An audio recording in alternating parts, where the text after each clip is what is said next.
নাবালিকা আর মেয়েকে ধর্ষণ করে খুন, ফাঁসির সাজা অভিযুক্ত বাবার। নিজের নাবালিকা মেয়েকে ধর্ষণ করে খুনের দায়ে বাবাকে ফাঁসির সাজা ঘোষণা করল আদালত। বুধবার আসানসোলের বিশেষ পক্সো আদালতের বিচারক এই ফাঁসির নির্দেশনা দিয়েছেন। এই ঘটনার 1 বছর 3 মাসের মধ্যে এই সাজা ঘোষণা হয়। আদালত সূত্রে খবর, হীরাপুর থানার নরসিংহপাদে হাড়হিম করা হত্যাকাণ্ড সামনে এসেছিল 2024 সালের 13 মে সকালে। গৃহবধূর আর্তনাদে ছুটে আসে পাড়া প্রতিবেশী। তারা এসে দেখে বিছানায় পড়ে 15 বছরের নাবালিকা, গলায় দাগ, নাক কান থেকে রক্ত বের হচ্ছে। মা মেয়েকে হাসপাতালে নিয়ে যেতে চাইলেও বাবা তাকে বাধা দেয়।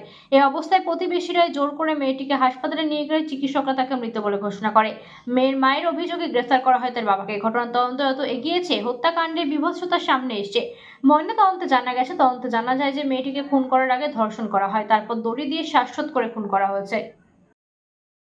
যিনি ভিকটিম তিনি হচ্ছেন আসামির নিজের মেয়ে, বয়স ছিল 14 বছর। 12ই মে 2024 রাত্রেবেলায় খাওয়া দাওয়ার পর ভিকটিম তার বাবা মা এবং ভাই বোনদের সঙ্গে শুতে যায়। পরের দিন 13 তারিখ সকালবেলায় উঠে ভিকটিমের মা দেখে যে ভিকটিমের মুখ অবধি চাদর দেওয়া। ওনার সন্দেহ হয়, উনি চাদরটা সরায়। চাদরটা যখন সরায় তখন দেখে যে ভিকটিমের নাক এবং কান দিয়ে রক্ত বেরোচ্ছে এবং গলায় একটা কালশিটের দাগ। এরপর ভিকটিমের মা চিৎকার চেঁচামেচি করে। অদ্ভুতভাবে ভিকটিমের যিনি বাবা মানে অভিযুক্ত, তার কোনো আনইউজুয়াল রিয়াকশন ছিল না, বরঞ্চ সে ইনসিস্ট করতে থাকে মাকে যে পুলিশ ডেকে লাভ নেই, হসপিটালে নিয়ে গিয়ে লাভ নেই, নাহলে আমরা ফেঁসে যাব। কিন্তু ভিকটিম এরপর চেঁচামেচি শুরু করে, নিজের আত্মীয়দের জানায়, যারা বাড়ির যারা মালিক তাদের জানায়, তারাও এসে চাপাচাপি করাতে অবশেষে ভিকটিমকে হসপিটালে নিয়ে যাওয়া হয়। তাতেও আসামি টোটো চালক, সে নিজের টোটোতে নিয়ে যায়নি, একটা অন্য টোটো করে নিয়ে যাওয়া হয় এবং হসপিটালে ডাক্তার ভিকটিমকে মৃত বলে ঘোষণা করে। এরপর পোস্টমর্টমে যেটা পাওয়া যায় যে ভিকটিমকে শ্বাসরোধ করে খুন করা হয়েছে এবং খুন করার আগে তাকে রেপ করা হয়েছে। 14 তারিখ ভিকটিমের যিনি মা তিনি অভিযোগ দাখিল করেন যে তার সন্দেহ যে ভিকটিমের বাবা এই কুকর্মটা করেছে। এরপর পুলিশ তদন্ত শুরু করে।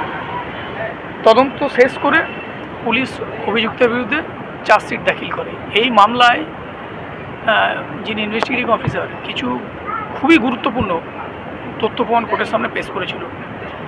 যেমন এই মামলায় ভিকটিমের যে ভ্যাজাইনাল সোয়াব, সেইখানে অ্যাকিউজডের ডিএনএ পাওয়া গেছিল। যে চাদরটার উপর ভিকটিম শুয়েছিল সেই চাদরটা যখন সিজ করে সেখানেও একটা স্টেন পাওয়া গেছিলো। সেই স্টেন থেকে যে ডিএনএ পাওয়া যায় সেটাও অ্যাকিউজডের ডিএনএ বলে এফএসএল কনফার্ম করে। এছাড়া রিমান্ডে থাকাকালীন অ্যাকিউজডের দেখানো মতো একটা দড়ি রিকভারি হয়, সেই দড়িটাও এফএসএলে পাঠানো হয়েছিল।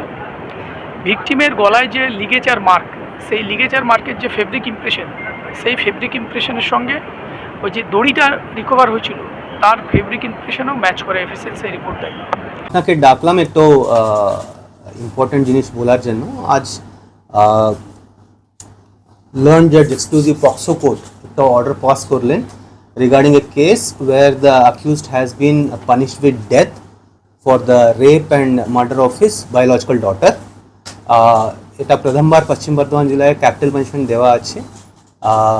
The case was registered on 14/4/2024, 14 April 2024 को रजिस्टर करा আছে and within 1 year and just 4 months case के रेजिस्टर করে ইনভেস্টিগেট করে চার্জশিট সাবমিট করে কনভিকশন হয়ে গেছে। the entire I congratulate the entire Hirapur PS team starting from IO Subhashish Banerjee, OC Tanmay, ACP Ipshita and CI Ashok, and my special thanks to Special PP Somnath ji who followed up this case।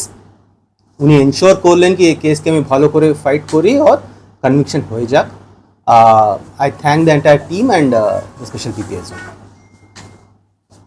কোনো সওয়াল আছে তো জিজ্ঞেস করুন। এইরকম ধরনের case আসানসোলে এডিপিসিতে প্রথমবার হলো?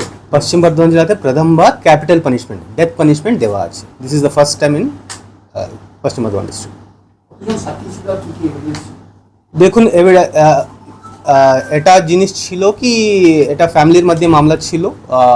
ডোর লক করে উনি ঘুমিয়ে চলে গেলেন, সকালে দেখলেন কি ওনার মেয়ে উঠছে না।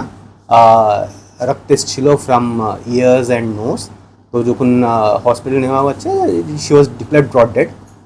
সন্দেহ হয়েছিল ওনার ফাদারের উপর, তো ও অ্যাঙ্গেলে ইনভেস্টিগেট করলাম, তারপরে উনি কনফেস করলেন কি উনি করলেন। তো on that basis he was arrested. I think around 33 witnesses were examined, if I'm not wrong. 16 witnesses were examined, and finally conviction was done. ठीक सर के